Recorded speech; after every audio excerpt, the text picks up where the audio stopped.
Ito po ay pag-aaral ng doktrina o aral ng Panginoong Hesus.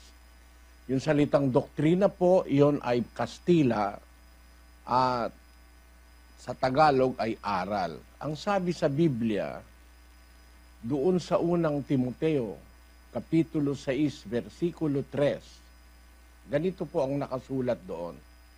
Ang sino mang nagtuturo ng mga hidwang doktrina at hindi sumasang-ayon sa turo ng ating Panginoong Hesukristo. Meron pong nagtuturo, hidwang doktrina. Yung hidwang, ibig sabihin, lisya, mali.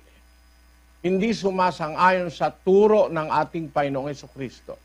So, ang atin pong tutuklasin, yung doktrina at turo ng ating Panginoong Hesukristo.